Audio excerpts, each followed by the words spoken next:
In Scotland, there is a day that is very important. It symbolizes the beginning of a winter and it has many connections with history, religion, the past, and the future. This day is known as St. Andrew's Day, the National Day of Scotland. If you want to know more about this, then grab a snack, some water, and keep watching.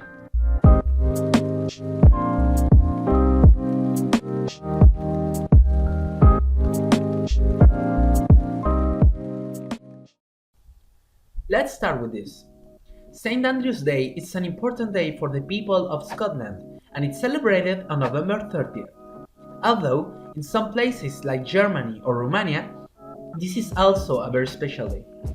You should know that St. Andrew is the patron saint of Scotland.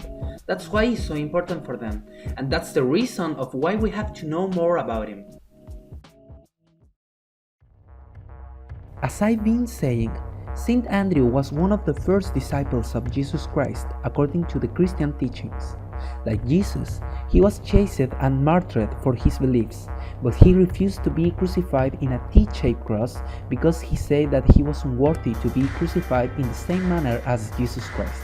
So he was finally crucified in an X-shaped cross on November 30th, 60 AD. After his death, some of his relics arrived in Scotland, in where they built a cathedral, becoming one of the most invaluable buildings for Scottish people and Christians. That's why St. Andrew became the patron saint of Scotland and it's now celebrated as a national day. Now, leaving behind the past, let's see what will happen in the future.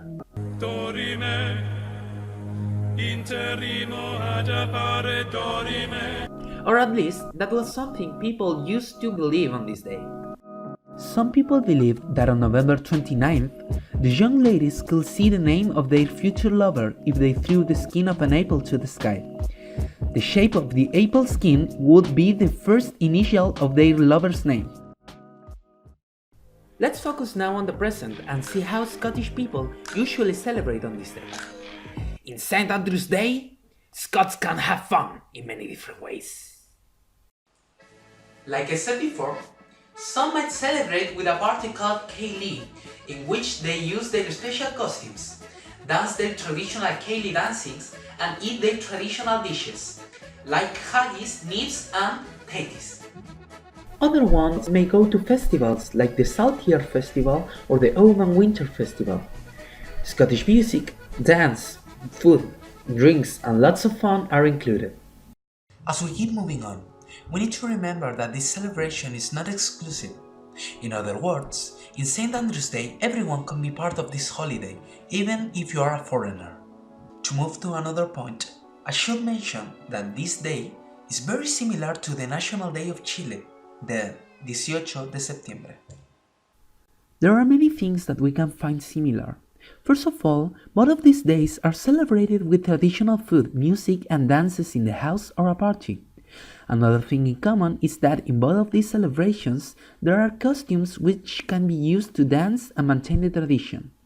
And finally, I have to say that this whole celebration is very interesting to me. Actually, I would like to go someday and learn more about the traditions of Scotland. I think that's very necessary for me in order to grow more as a person.